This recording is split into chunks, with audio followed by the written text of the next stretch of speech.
3 invités avec nous chaque soir pour décrypter les mouvements de la planète marché. Gilles Bazicyr est avec nous, le président d'Equity GPS. Bonsoir Gilles. Bonsoir Grégoire. Merci d'être là. Merci à Alain Pitous d'être avec nous également. Bonsoir Alain. Bonsoir. Senior Advisor ESG et Eric Turgeman, co-directeur de la gestion collective d'Ophi Invest Asset Management, est à nos côtés également. Bonsoir Eric. Bonsoir Grégoire. Merci beaucoup d'être là.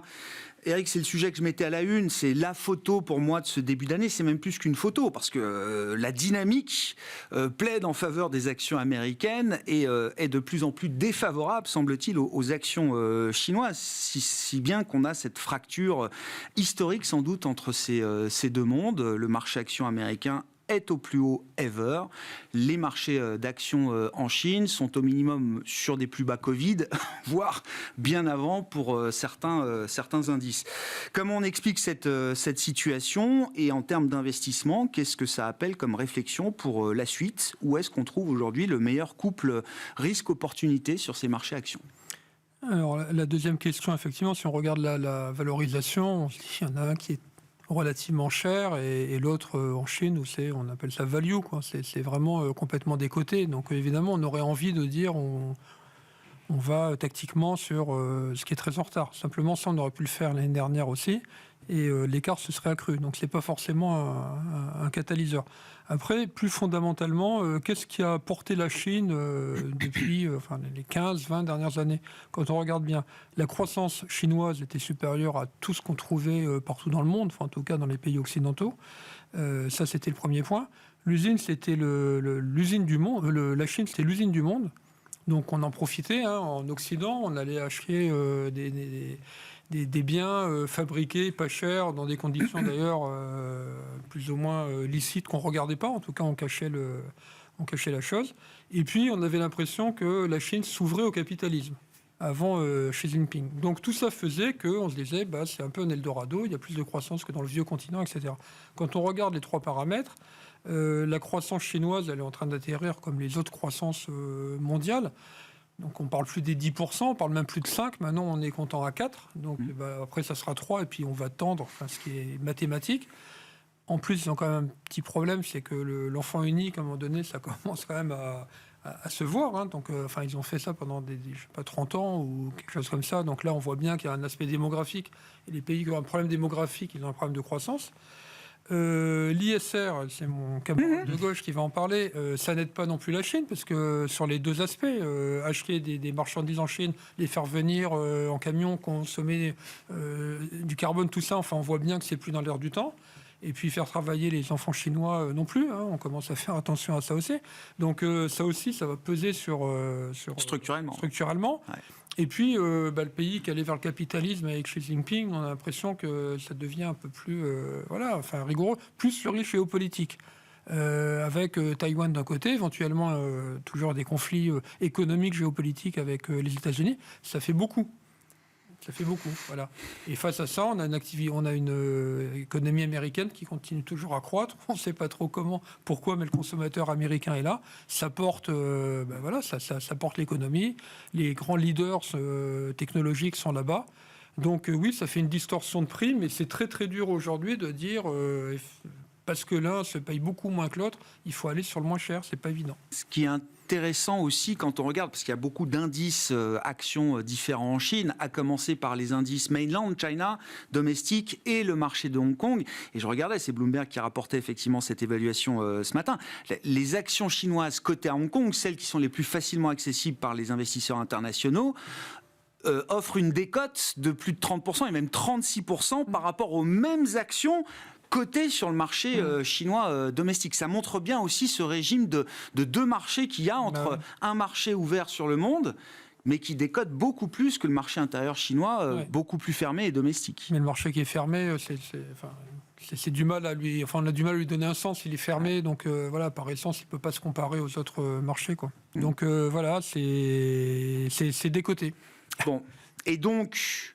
Vous dites même tactiquement ou stratégiquement, il n'y a pas l'envie d'en remettre beaucoup plus que nécessaire. Après, tout dépend des stratégies. Le problème, c'est que les investisseurs sont échaudés. C'est-à-dire qu'on leur a dit à chaque fois, il faut y aller, c'est le bon moment. Là, il faut convaincre. Et qu'est-ce qu'il faudrait... La value, c'est pas c'est pas un trigger, c'est pas un catalyseur. Voilà, des choses qui sont pas chères, elles peuvent le rester. Vous voyez, les banques, c'est pas cher, ça reste pas cher. L'automobile, c'est pas cher. Enfin, il y a quand même des boîtes en Chine qui ont de l'activité. Oui. Ce que je veux dire, c'est que ce soit dans la partie tech, grande plateforme Internet, je veux dire, il y a peut-être moins de croissance, mais il y en a quand même. Il y a quand même des secteurs booming, tout ce qui est tourné vers la transition énergétique, le véhicule électrique, etc. Là, j'imagine qu'il y a des boîtes qui ont de la croissance, qui ont du momentum quand même. Oui, mais dans une économie qui n'est pas ouverte. Donc, c'est ça le problème, quoi. Je ne vais pas comparer, mais pour avoir des boîtes au Venezuela qui ont de la croissance aussi, on n'aurait pas envie d'aller là-bas. Donc, à un moment donné, on va quand même plus vers les pays. Alors, je sais que c'est très à la mode de parler de démocratie, dictature et tout, mais marché boursier, on a plus envie d'aller aux États-Unis, en Europe, au Japon, voilà. Et puis après, je pense aussi que la Chine a pâti d'arbitrage en faveur du Japon aussi. Ouais. Et d'ailleurs, du coup, l'un peut expliquer l'autre. Voilà. Alors, ça n'a rien à voir. Japonais et Chinois n'ont rien à voir, mais enfin, c'est des marchés asiatiques. Et puis, il y avait eu l'inverse, quand on revient à 90. Oui, ça fait 34 ans, hein, ça ne rajeunit pas. Voilà, on revient sur les niveaux-là. Donc ça a été 30 ans des croissances des marchés japonais qui se refont un peu une santé, au détriment aussi de la Chine. Mais je vous dis, structurellement, il y a quand même beaucoup de raisons pour lesquelles la Chine est évitée actuellement. Et encore une fois, je reviens, ce n'est pas les prix qui font que ça peut... Il faut un catalyseur. Faut un catalyseur. C'est une bonne comparaison, ça. Est-ce que la Chine de 2024, c'est le Japon des années 90 ? Oui, alors il y a la Chine et l'Inde aussi qui ont bénéficié de cet arbitrage. Et en Inde, il ne fallait pas grand-chose. Donc le Japon et l'Inde qui ont bénéficié de l'arbitrage Not China. Voilà, c'est ça. Il y a ça. Et je crois qu'un des points à soulever est important. C'est démocratie et populisme. L'arbitrage, il est vite fait. C'est-à-dire que vous ajoutez un risque. Et on l'a vu, tous les marchés qui étaient drivés par des dictateurs ou des populistes, ils comportent un risque élevé d'inflation, de choc sur la banque centrale, de guerre, etc. Donc ça élimine tout, quoi. Donc, et les investisseurs, ils sont très très adverses au risque. Donc ça, c'est quelque chose d'important. Après, l'autre question, c'est de se dire, alors la Chine nous ont habitués aussi au truc, quoi. C'est-à-dire au truc qui fait que ça se relance d'une manière ou d'une autre. Alors généralement, c'était gros investissements dans l'immobilier, on ouvre les vannes du crédit, où on fait des ponts et des routes un peu partout. Là, pour le moment, ils ont empêché certains institutionnels de vendre. Bon, ils ont empêché ils ont mis des tarifs de courtage un peu plus bas. Bon, ça marche pas très bien. Ils ont empêché les ventes à découvert. Bon, là, quand on en arrive là, c'est vraiment on sait plus quoi faire. Et on pourrait espérer un plan de relance massif, mais je pense que les Chinois n'en veulent pas. C'est-à-dire qu'en fait, ils veulent essayer de rééquilibrer, et bon, ils n'y arrivent pas. Il n'y a pas de consensus politique, visiblement, au plus haut niveau de ce point de vue-là. C'est ça. Et puis, il y a juste un petit défaut aussi, c'est le poids de la dette, qui est la dette des institutions publiques au sens large du terme, que ce soit les autorités locales, le gouvernement, etc., qui sont en grande difficulté. Et alors, le consommateur chinois qui était habitué à placer son épargne retraite en immobilier, il ne peut plus le faire. Donc, il y a un arbitrage vers moins de consommation pour reconstituer de l'épargne d'une manière ou d'une autre. Donc, tout ça est assez mauvais.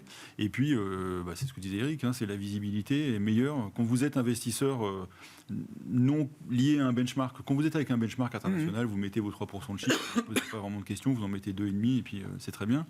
Mais quand vous êtes client qui a la possibilité de faire autre chose, la Chine, il y a vraiment d'autres choses à faire. C'est dead money là pour vous, même 2024. Alors après, vous avez commencé à le dire tout à l'heure, pour la première fois, on voit des investisseurs longs qui étaient très négatifs sur la Chine depuis des années, qui se disent il y a peut-être un petit coup à faire, un petit coup tactique sur ces niveaux-là. Bon, je laisserai ça. Enfin, moi, c'est pas pour moi. C'est la petite histoire, quoi. Oui, c'est un peu la petite histoire, mais enfin, c'est quand même, c'est des BlackRock, c'est des gens comme ça qui repondèrent un peu la Chine, pour faire entre guillemets un coup.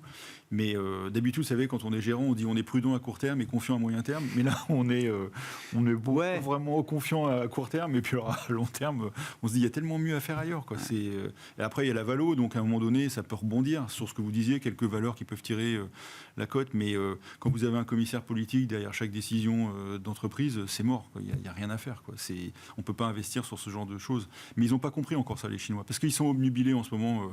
La direction politique est obnubilée par Taïwan, par le rôle de la Chine, les BRICS, etc. Oui, la politique l'emporte, surtout. La politique l'emporte, donc bon, il faut qu'ils comprennent. Bon, pour le moment, ils n'ont pas encore compris. Et ils vont se resserrer d'ailleurs. Ça va être même pire sur le plan politique, ce qui se passe sur le plan économique. Il y a des flux de capitaux qui sortent et tout. Enfin, c'est une situation qui est quand même assez complexe. Les investissements directs étrangers vers la Chine l'an dernier, c'est 0. Je veux dire, on n'a jamais vu ça dans l'histoire. C'est passé en 3 ans du top à 0. Je parle des investissements directs étrangers, pas des flux boursiers. Vous imaginez, vous êtes investisseur, vous dites à votre conseil d'administration, on a une super idée, on va faire des usines et on va mettre 50 ou 100 millions en Chine. C'est pas facile à faire passer, quoi. Bon, ils sont à combien les ratings equity GPS sur la Chine ? 12 sur 10 8 sur 10. 8 sur 10 Avec une espérance de gain mathématique. Oui. Uniquement basée sur les ratings donc de 25% à peu près. C'est-à-dire qu'il pour avoir dans le passé, un rating sur la Chine de cet ordre de grandeur a précédé en moyenne des performances de l'ordre de 25% à 3 mois en rythme annualisé. Sauf que notre indicateur de sentiment de marché reste puissamment négatif. Et ça, c'est à relier à tout ce qui vient d'être évoqué.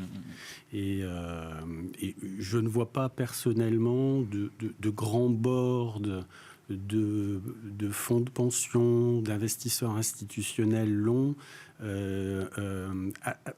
revenir sur des décisions éventuellement passées de réduction de la pondération sur la Chine, voire même dans certains cas, que ce soit une terre interdite maintenant, compte tenu de tous les risques politiques qui ont été, et géopolitiques qui ont été... notamment pour l'univers anglo-saxon et américain en premier lieu. Et il est certain que le Japon en bénéficie, l'Inde également, et les perspectives de l'Inde n'ont rien à voir. Et pour revenir à un élément démographique qui a été mentionné et qui est très puissant, si on regarde alors à très long terme, à horizon fin du siècle. Oui, c'est la démographie, quoi. La Chine va faire moins 40, c'est ce qui est prévu aujourd'hui. Les États-Unis vont faire plus 18. Incidemment, la France va faire moins 6. Et la zone euro est assez négative. On va commencer par l'Allemagne, plus gros poids dans la zone euro, et le deuxième plus gros poids étant la France. Et je ne parle pas de l'Italie, de l'Espagne, de la Grèce, qui s'effondrent potentiellement. Si on n'arrive pas à redresser la barre ou s'il n'y a pas des modifications assez sensibles Le sujet est sur la table partout, au plus haut niveau politique et du débat public aujourd'hui. Et c'est une bonne chose, et c'est même tard, compte tenu du fait que... c'est un paquebot, la démographie. C'est un paquebot, absolument. Et que ça ne se décrète pas. Et qu'on peut remarquer que dans le monde, il y a des pays qui gèrent ce sujet de façon... objective, avec moins de passion et plus d'objectivité. Et ces pays sont toujours les mêmes, ce que nous appelons les AAA+, l'Australie, le Canada, la Nouvelle-Zélande, etc. Les pays nordiques aussi, européens nordiques, la Suisse, gère cette problématique-là. Avec une migration de travail très bien structurée, notamment, ça fait partie des atouts très aussi. Très structurée, efficace et très... Enfin, vous voulez immigrer au Canada, même au Québec, c'est bien de parler français, mais il faut montrer vos diplômes, votre expérience professionnelle. Il vaut mieux avoir 35 ans plutôt que 3 ans. Ou plutôt que 70 ans. Et donc, ça contribue puissamment à la croissance démographique de certaines zones et à la décroissance d'autres. Donc là, c'est très structurel. L'Inde, croissance démographique également. Et pour la Chine, donc, même si on ne regarde pas le très long terme, à horizon 5 ans, donc la population va baisser, est en train de baisser, mais en plus, ce sont à horizon de 5 ans, ce sont les cohortes productives qui baissent en pourcentage. On passe de les 25-55 ans. C'est le prime age, quoi. Les 25-55 ans sont en train de passer de 54% de la population chinoise à 50% d'ici 5 ans. Ça, sur la base d'une population qui elle-même baisse. C'est très compliqué. L'an dernier, 23, c'est moins 2 millions de personnes en Chine en net sur la population globale, sur l'âge effectif, le meilleur âge pour travailler, 25, 59 ou 55, c'est moins 10 millions. Oui, pour consommer et épargner. Ils ont tout fait pour ça, quand même. Eric, Oui. Non, mais quand je dis la natalité, ça fait plusieurs années qu'ils essayent de renverser la politique de l'enfant unique. Vous avez droit à un enfant plus si voilà, vous avez droit à 2, vous avez droit à 3. Mais j'avais eu cette phrase d'un banquier magnifique autour de ça. C'est comme l'inflation, c'est-à-dire ça se décrète pas. Non. Petite parenthèse sur le luxe. C'est-à-dire, tout ce qu'on vient de dire là, dans quelle mesure ça affecte un secteur comme le luxe aujourd'hui? Quand je dis luxe, c'est la consommation discrétionnaire menée par des entreprises européennes, notamment sur le marché chinois. Cette ambiance de conflictualité entre la Chine d'une part et puis les pays occidentaux d'autre part nuit clairement aux entreprises qui sont qui exportent beaucoup ou qui sont très exposées en produisant localement. Et les exportateurs en premier lieu, parce qu'on voit bien que l'Europe est en train de constituer une taxe carbone à l'importation, que cela vise implicitement ou explicitement clairement des flux d'importation qui historiquement se déversaient en Europe, et on a compris, on est moins naïf. Et on pilote avec cette double contrainte de réduire les déficits budgétaires et d'améliorer le bilan carbone, y compris de nos importations. Donc le fait que la Chine décrète des mesures potentiellement de rétorsion, potentiellement. Oui, c'est une enquête, menace, etc. Je dirais c'est un élément négatif en plus. En plus, c'est une incertitude. Ces enquêtes ou ces négociations, parce qu'en fait, derrière ça, il y a des négociations au plus haut niveau, elles durent très longtemps. C'est une épée de Damoclès assez importante. C'est un brouillard persistant. Exactement. Donc, ça a infléchi très sensiblement à la baisse les perspectives de résultats des entreprises dans ce domaine-là, qui déjà n'étaient pas extraordinaires en tant que telles. Donc ça leur a donné un nouveau coup, plus le fait que leur valorisation relative au taux s'est profondément dégradée avec la hausse qu'on a eue. On n'a toujours pas un rating favorable sur le segment. Ce qu'on a décrit sur la Chine, plus le coût du capital qui augmente, etc., est-ce que ça obère structurellement, effectivement, les perspectives d'un secteur poids lourd comme le luxe? Et quand je dis luxe, c'est spiritueux, consommation discrétionnaire, etc. La question aussi du secteur de la technologie et des semi-conducteurs, notamment. On a eu plutôt un message rassurant de TSMC la semaine dernière, mais là aussi, cette dimension chinoise, elle est importante pour des secteurs clés comme ça aujourd'hui sur les marchés, Eric. Alors le luxe, c'est compliqué parce qu'il y a l'hyperluxe et le luxe. L'hyperluxe. Il y a le vrai et le faux, quoi. Alors l'hyperluxe, les Ferrari à 4 millions d'euros détenus par Cristiano Ronaldo ou Lionel Messi, il peut se passer n'importe quoi dans le monde. Les taux, ils peuvent aller à 15%. C'est complètement insensible. Complètement insensible. Après, qui est Ferrari et qui est... Voilà, donc, donc peut-être Hermès, plus ou moins, LVMH, oui, non. C'est compliqué, ça dépend quoi. Les bouteilles de champagne, il y en a qui sont passées de 36 € à 48. Il faut voir l'explosion en peu de temps. Peut-être qu'à 36, certains y allaient, à 48, ça fait un peu... Vous voyez, donc quelle est la sensibilité? Alors après, pour revenir à la Chine... nous, on a une filiale là-bas, à Hong Kong. Bien sûr. Ils nous disaient que les Chinois, certains à base, quand ils ont une montre de luxe, baissent leur chemise. Alors qu'il y a 10 ans, c'était le contraire. On montrait sa richesse. Il y en a eu souvent des campagnes anticorruption mais en Chine. Là, c'est au-delà de la corruption. C'est plus d'affichage. Plus d'affichage. Tout le côté aspirationnel, statutaire du luxe, des produits qu'on porte, il est en train de se camoufler un petit peu derrière la prospérité commune, quoi. Voilà. Et moi, je me souviens, maintenant, il y a plus de 20 ans, mon précédente vie, on avait lancé des fonds luxe, pas luxembourgeois, luxe. Oui. Et le pitch était de dire qu'il y avait un milliardaire toutes les je ne sais pas combien de minutes, et c'était vrai et tout. Donc, milliardaire, voilà. Là, il y a peut-être des milliardaires, déjà un peu moins. Et puis, il y a ce côté qu'on n'affiche plus. Voilà, donc, attention. Ça va être intéressant de voir les résultats d'LVMH qui vont regarder, et le discours. Ces boîtes-là, c'est des valeurs de croissance. Les valeurs de croissance, il faut toujours qu'elles soient en croissance. Le jour où elles ne le sont plus, elles perdent le statut et on ne les paye plus comme une valeur de croissance. Et il suffit de dire on était à 18%, on est à 16%. ce qui est encore très très bien, mais ça veut dire un déclin, c'est la dérivée seconde, et là on peut avoir des sanctions.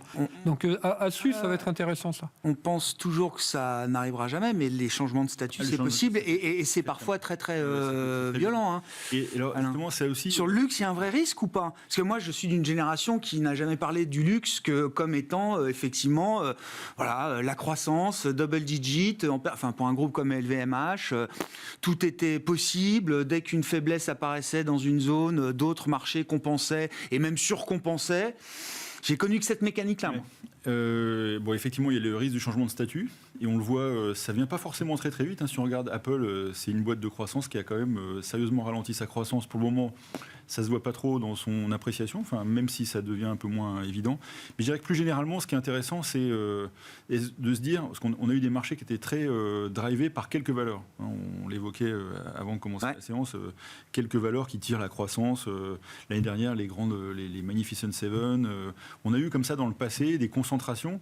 Et la statistique a fait mal. C'est que ça finit quand même toujours mal. Donc on se dit, est-ce que ça ne va pas arriver encore une fois cette fois-ci ?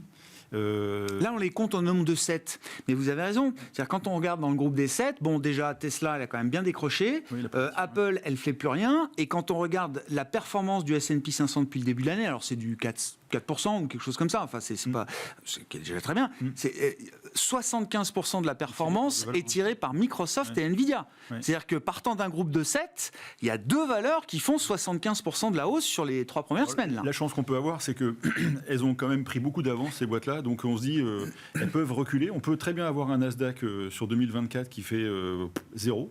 Parce que ces grandes valeurs, justement, ont tiré la cote à la baisse, et puis des portefeuilles qui afficheraient des très belles performances. Un peu l'inverse de ce qu'on a eu cette année, où on pouvait très bien être investi 100% sur le Nasdaq et avoir fait 15%. Quoi. Ce qui est quand même frustrant quand vous êtes gérant, que vous avez passé beaucoup de temps à choisir des valeurs, et puis que ce n'est pas celles qui montent parce qu'elles ont monté, mais pas autant que les quelques-unes qui ont tiré. Et ça, franchement, la statistique n'est pas bonne. Quoi. Et moi, je regarde beaucoup les indicateurs de AI4Alpha. Bien sûr. Généré par les outils d'intelligence artificielle. Donc, alors c'est particulièrement difficile en ce moment. On a des discussions sans fin avec des gérants qui sont abonnés à nos systèmes parce que le stress est très bas. C'est-à-dire que globalement, je ne parle pas du stress action, mais le stress action, devises, matières premières, etc. est très bas. Il n'y a pas d'énorme volume, pas d'énorme volatilité. Donc on a un stress qui est assez bas. Donc ça incite à être positif. On a les beaux indices, je veux dire les indices de croissance qui sont topiches. Hein. On a du mal à se dire qu'ils peuvent aller plus loin. C'est un peu le sentiment. On a l'inverse sur la Chine qui est extrêmement négatif. Donc on se dit ça peut plus baisser. Puis on regarde 3 semaines après, ça a encore baissé. Ouais. Donc c'est un peu compliqué. Mais moi je pense, mon interprétation un peu contrariante, c'est de se dire le stress il peut plus baisser trop. Donc à un moment donné, on est fragile, quoi. Et puis quand on est sur des niveaux de surinvestissement, de surexposition, de surachat. Et c'est les grands indices américains, les techs, le high yield, tous ces indices-là sont quand même, l'Inde, sont très topiches. On est sur des niveaux, on se dit, il va falloir des sacrées nouvelles. Alors peut-être coup de bol, on va avoir les résultats qui vont tomber, donc qui vont qui arrivent, voilà, et ça va être intéressant de voir. Ils nous ont tous parlé d'IA il y a 6 mois, ils nous ont tous parlé d'IA il y a 3 mois. Là, il va falloir qu'à un moment donné, il y ait à manger, quoi. Et voilà, on peut avoir des marchés qui sont un peu en lévitation comme ça. Apple, qu'est-ce qu'ils vont nous annoncer sur l'iPhone ? Je vois pas ce qu'ils peuvent trop annoncer avec un marché chinois qui est quand même un peu en panne. Alors peut-être que des petits Indiens vont tous se mettre à acheter des iPhones, mais bon voilà, on est sur un marché qui est assez complexe. Je dirais pas qu'il faut vendre tout, certainement pas, mais écréter gentiment les... C'est-à-dire que c'est un moment où on peut... la hausse doit servir à sélectionner vraiment ce qu'on veut garder. Et oui, et puis de se dire, il y a un moment de sélectivité dans cette hausse. Et après, il y a un autre élément aussi, c'est-à-dire qu'il y a 18 mois, quand on vendait quelque chose, on faisait du négatif sur ce qu'on avait. Là, aujourd'hui, vous faites 4% en attendant. C'est pas un gros stress. Encore une fois, le champ des possibles est ouvert. Les gérants qui ont un benchmark à respecter, c'est beaucoup plus compliqué quand même. L'effet Tara. Oui, there is a reasonable alternative. Oui, c'est ça. Après, Tina, c'est Tara. Sur ce qui tient Wall Street, Gilles, donc, ce groupe des 7 magnifiques, on les met toujours au nombre de 7, mais encore une fois, voilà, c'est ce qu'on décrivait avec Alain. Il y en a 2-3 qui sont déjà au-dessus des 2-3 dernières, quoi. Tout à fait. Ce qui tient Wall Street, donc les 2 valeurs que vous mentionniez, sont intimement liées à l'intelligence artificielle. Oui. Microsoft, Nvidia, Il y a une vraie cohérence pour vous de retrouver ces deux valeurs Complètement. en haut du panier. Et donc là, je dirais que c'est une incertitude. Il faut sur la projection effective dans un nouveau monde en termes d'intelligence artificielle. Moi, je ne suis pas forcément dubitatif. Je pense que les progrès de l'humanité fonctionnent de façon, avec des bons absolument exceptionnels. Et donc, moi, je reste ouvert. Il faut rester ouvert intellectuellement parlant. Sur NVIDIA, il y a 6 mois, on avait encore des ratings constructifs parce que la dynamique des perspectives relatives, la dérivée seconde, mentionnée par Eric, était la plus favorable au monde pour une boîte de cette taille-là. Ça faisait quand même réfléchir. Incroyable. Et avec un rating un sous-score de valorisation qui était cher, qui était faible, donc, mais la somme était quand même se regardait. Et pour des investisseurs benchmarkés, justement, si vous en avez pas, C'était incontournable. Ouais. C'est très. Et aujourd'hui alors, 6 mois après? Aujourd'hui, on a le paradoxe, c'est que notre sous-score de valorisation a progressé. Parce que en fait, la boîte n'a plus un PE infini, mais en fait un PE de quelques dizaines, qui est quand même relativement élevé, mais son PE a beaucoup baissé. Et sa dynamique de perspective reste toujours à ce stade très très bien orientée. Donc en fait, il faut être ouvert, je pense, sur ce qui se passe. Et être ouvert objectivement, au sens où il est possible que cela continue.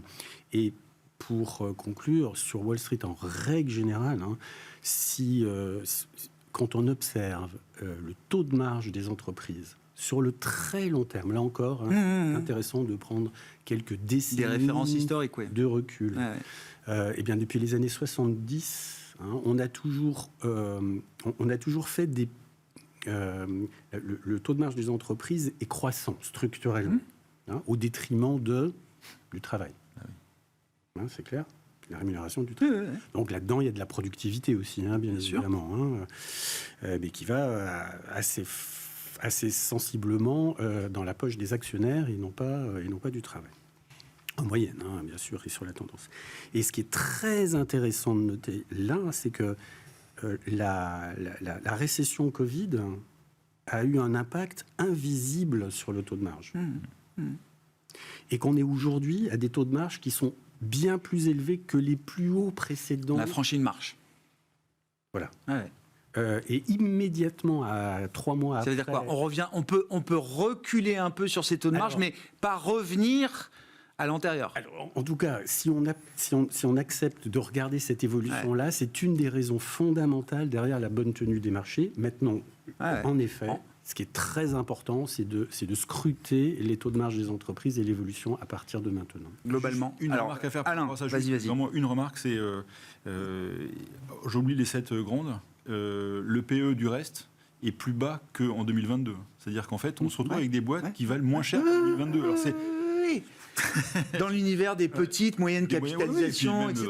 Et puis même le reste des bien sûr. Oui, il y a le S&P 20 et le S&P 480. Excusez-moi. Non, du coup, Sur la protection, la capacité des boîtes à maintenir encore des taux de marge historiques après avoir franchi ce palier à la hausse. Alors Eric, continuons. J'allais dire à peu près la même chose qu'Alain, à peu près. Mais avant la hausse de fin décembre, ça a explosé grâce à la baisse des taux, c'est la seule raison. Les taux sont effondrés, le marché a boomé. Mais début décembre, la performance du S&P hors les 7 était même négative. D'ailleurs, le Dow Jones, on sait que ça veut quand même. C'est l'indice dont tout le monde parle le soir à la télé. Il était négatif pendant très longtemps. Donc effectivement, le marché n'a pas explosé, c'est cette valeur. Ouais. Et d'ailleurs, hors les 7 magnifiques, le S&P fait une performance 2023 comparable à l'Eurostoxx ou au Stoxx 600. Voilà. Alors, de ce point de vue-là, on ne démérite pas. Nvidia, je ne suis pas spécialiste, je ne suis pas analyste et c'est compliqué de donner un prix. Donc j'ai entendu effectivement ce que Gilles disait sur la valo. Maintenant, ils font des bénéfices. Donc c'est plus un peu infini, mais c'est quand même... Bon, je pense que c'est quelques dizaines, effectivement. Oui, 50, 60 peut-être, au moins, même plus. 38. 38. Ah bah 38, 40. Oui, c'est du Hermès, quoi. Value. C'est du Hermès. Mais tout ça n'est pas chèrement valorisé si les bénéfices augmentent. Parce que si on paye 38 fois cette année, 19 fois l'année prochaine et 8 fois, c'est même donné. Mais regardez le PEG, j'en sais rien. on dit, c'est le PEG. Ça. Ouais. Et compte pour ces boîtes-là d'hypercroissance. Et ces croissances on ne sait pas. Voilà, évidemment. Enfin, on sait pas. Alors la question, c'est comment est-ce que ce thème de l'IA générative ruisselle et se décline? Oui, mais là, je parle maintenant. Je parle pas d'hypothèses ou de spéculation. Rendez-vous dans 10 ans. Là, pour les résultats des prochains trimestres, est-ce que ça va inonder, ruisseler à travers d'autres secteurs? On ne sait pas. Par contre, ça va inonder en termes de besoins, de vente, de chiffre d'affaires. Ça, c'est évident. On va pas revenir en arrière. Mais en 2000, je ne vais pas faire l'ancien combattant, mais en 2000, il y avait aussi la technologie qui se développer. On savait bien qu'Internet allait exploser. Simplement qu'il y en a qui étaient beaucoup... Le contenu, le contenant, là, tout ce qu'on disait sur Vivendi, qui s'appelait pas... Est-ce que le délai de diffusion est plus court aujourd'hui ou pas? Mais sans doute, mais après, il y a plein d'acteurs, tout le monde ne va pas être gagnant. Bon, tout le monde dit c'est Nvidia. Attention à la pensée unique, en se disant c'est Nvidia et pas les autres. Peut-être pas, il y en a d'autres. Et là, en fait, c'est parce que c'est dans les indices que de toute manière, on ne cherche pas à savoir s'il y en a d'autres. Alors, les autres, c'est du private equity en se disant il y a ce petit acteur à droite à gauche. Mais dans les grands, il y en a un, c'est l'éléphant, ça pèse. C'est le pur play, quoi. Donc, on ne sait pas, on y va dessus. Il faut faire attention, voilà, c'est tout. Alors, je n'avais pas remarqué que Tesla avait beaucoup baissé, ça. Bon, ça a un peu décroché, Tesla. Oui, c'est un peu décroché sur les baisses de prix, la question chinoise, etc. Oui, parce que là aussi, à un moment donné, c'est compliqué à évaluer quand on se dit ça vaut la capi de tous les autres constructeurs, alors que la somme des Tesla vendus, c'est pas la somme de tous les autres voitures vendues. Donc, ça veut dire qu'il y a autre chose. C'est dur à évaluer. Donc, bon, voilà. La différence par rapport à 2000, je crois qu'effectivement, il y a toujours cette crainte de se retrouver dans une bulle. Donc ça, on est tous... Mais je dirais que les investisseurs sont quand même plus prudents malgré tout qu'avant. Je pense qu'on est quand même assez nombreux encore vivants à avoir vécu la bulle 2000. Et écoutez, Eric, à l'époque, il disait qu'il fallait vendre parce que c'était une bulle. Je me rappelle, j'y étais. Oui, puis certains sont là au quotidien pour nous le rappeler à tous, en l'écrivant, en le diffusant, en le republiant, etc. La différence, c'est qu'à l'époque, c'était des start-up et des petites boîtes. Bien sûr. 1000 fois le chiffre d'affaires et machin. Là, c'est Microsoft. En fait, c'est des boîtes qui sont quand même aussi câblées pour faire du résultat, qui ont une communication financière différente, qui ont des systèmes de diffusion de leurs outils qui sont quand même pas les mêmes. Et je crois que je pense à toutes les boîtes en dessous, justement, qui lèvent et qui pitchent sur l'IA et qui. Alors les boîtes en dessous, ce qui a beaucoup performé aussi ces dernières années, ces derniers mois, c'est les boîtes du cloud qui sont quand même extrêmement importantes pour l'IA. Et ces boîtes-là, comme elles étaient sous pression fin 2022, elles ont coupé les investissements, elles ont coupé les recrutements, elles ont coupé les dépenses marketing, et elles ont continué à faire de l'abonnement à fond, et elles font du chiffre d'affaires, et elles font du résultat. C'est plus les boîtes Internet avec deux gars qui faisaient du ping-pong entre deux développements. C'est pas la même chose. Et puis c'est déjà des trucs qui sont utilisés. Ça aussi, ça change. C'est-à-dire que l'IA, c'est... Le délai de diffusion est peut-être beaucoup plus court que ce qu'on a connu auparavant. Le PC, avant d'équiper la planète en PC pour qu'il y ait un vrai effet de masse et de réseau, il a fallu attendre plusieurs années. Alors la grosse différence, c'est que l'IA, c'est parfaitement adapté pour les systèmes où il y a un process. C'est-à-dire que quand vous avez un système avec un process, l'IA, et vous êtes vraiment à l'optimiser. Alors que Internet, c'était, vous vous retrouviez avec une connexion Internet, vous ne savez pas ce que vous pouviez regarder. Là, on est quand même, c'est très différent quand même le système. Alors je ne dis pas que c'est pour ça que ça va monter, mais c'est un peu différent de ce qu'on a pu connaître en 2000. Change de sujet, Eric, et puis tour de table, il faut qu'on avance. Donc, première réunion de Banque Centrale, ça commence cette semaine avec la BCE. Christine Lagarde, j'ai compté, a parlé au moins 4 ou 5 fois la semaine dernière à Davos. Qu'est-ce qu'elle nous a pas dit à Davos, qu'elle pourrait nous dire de plus jeudi lors de la conférence de presse? Et puis au-delà de ça, alors il y a tout le débat, calendrier, timing des baisses de taux, comment vous vous positionnez par rapport au marché, est-ce que le marché se réajuste un peu? Mais moi, ma grande question, c'est quand les banques centrales commenceront à baisser leur taux directeur effectif, que la rémunération du cash va baisser, qu'est-ce qui va se passer avec, j'ai vu 6 trillions de dollars sur les money market funds américains, excessivement bien, très bien rémunérés aujourd'hui. On peut faire la même analogie avec le stock d'épargne des Français ou des Allemands, qui est 3 points et demi au-dessus de ce qu'on connaissait en termes de stock d'épargne avant le Covid. Cet argent-là est très bien rémunéré aujourd'hui. Qu'est-ce qui se passe demain quand les taux baisseront de rémunération de cet argent? Est-ce que cet argent part ailleurs? Alors, il y a plusieurs questions, je vais oublier dans l'ordre. Oui, mais celle-là, c'est celle qui m'intéresse le plus. Les banques centrales, ce qu'on va faire... Le calendrier des baisses de taux, on peut en discuter pendant Déjà, des heures. vous pouvez rester, ce stock d'épargne, quand on dit que c'est sur les marchés monétaires, ça peut rester sur le marché monétaire. C'est une option, oui. Déjà la première option, sauf si vous êtes persuadé que, comme il y a maintenant 2 ans, le monétaire rapporte, C'est négatif. coûte, est négatif. Mais là, je n'ai pas entendu ça nulle part. Donc ça veut dire que vous pouvez très bien vivre avec un monétaire qui, au lieu d'être à 4, est à 2, et aux États-Unis, au lieu d'être à 5,5, est à 3. Donc ça, c'est une première possibilité. Ensuite, quand il y a de l'épargne, c'est qu'il y a des besoins en face. Donc le monétaire, il n'est pas n'importe où. C'est pas de l'argent qui est Des coffres. dans des coffres. Non, c'est pas sur le matelas. Non, bien sûr que non. Financer quelque part. Il y a toujours des besoins quelque part. Les banques centrales, ce qu'elles vont faire, à la limite, c'est un truc d'obligataire, c'est de savoir s'il va y avoir 4 baisses, 5 en mars, en juin. C'est un obligataire par rapport à la perf de son fonds, mais en réalité, ça n'a pas une grande importance. Les taux, ils vont baisser maintenant. C'est-à-dire que depuis 2 ans, ils étaient dans une phase d'ascension. Ce qui est important, c'est à quel moment on allait être au pivot. Ils vont baisser. Alors, mars ou juin, nous on disait c'est juin, le marché disait c'est mars, apparemment on recule un peu. Ça peut faire, c'est pas très important. Il y aura 4, 5, 7 baisses, de toute manière les taux vont baisser. Moi, ce qui m'intéresse au-delà de ça, c'est pour quelles raisons ils vont baisser. Et s'ils baissent uniquement parce que l'inflation est rentrée dans le rang et que finalement tout va bien, c'est le soft landing, c'est très bien. C'est un peu le scénario Goldilocks qui est repris par le marché action. Si les taux baissent, et même un peu plus vite, parce qu'il y a effondrement de la croissance, ça c'est beaucoup plus embêtant. Ouais. Et c'est ça qui... Pour moi, c'est pas une année de taux. Vous voyez, les taux longs ont baissé un peu trop vite en fin d'année, parce que tout le monde est rentré dedans, ils ne voulaient pas louper le mouvement, et que les institutionnels et tout. Donc dépasser le 2% sur le Bund, c'était trop rapide. Le 4% aux États-Unis, on remonte. On a l'impression qu'on ne va pas être très très loin à la fin de l'année, donc ça ne sera pas travaillé par les taux. En revanche, la croissance, c'est important. Parce que là, on est en train de tangenter 2,5%. Juste pour mémoire, à 2,5% de croissance, c'est mondial. Mondial. C'est 0,10 PS. Corrélation, c'est 0,10 PS. D'accord. Ça fait 30 ans que ça marche. Il faut être au-dessus de 2,5% pour avoir une croissance. D'accord. Ça vaut ce que ça vaut, mais en tout cas, ça a toujours marché. Croissance globale des bénéfices mondiaux des entreprises. Pour les marchés cotés. Européens, d'accord. La croissance américaine. D'accord. On est à 2,5%. Ça va vite, un point de croissance dans un sens ou dans l'autre. Et puis, il y a quelque chose qu'on n'a absolument pas évoqué en 45 minutes. Il y a quand même la géopolitique, c'est quand même pas tout rose. Alors, je sais bien, on peut toujours dire, on s'en fiche, ça fait 50 ans qu'on vit avec. Mais il y a quand même 2 guerres, il y a 3 conflits potentiels. On écoute la radio, la guerre des 2 Corées, Taïwan, même si Taïwan, c'est peut-être la chose qui est peut-être la moins... possible à court terme, il y a tout ça qui peut ralentir la croissance. Les bateaux qui font le tour de l'Afrique du Sud, voilà, donc c'est ça l'interrogation. Et ça ralentit la croissance et en même temps, ça remet un choc d'offres. On a vu que le choc d'offres, pour certains secteurs d'activité, c'était quand même de la marge supplémentaire. Ça crée aussi cet effet prix, profit, etc.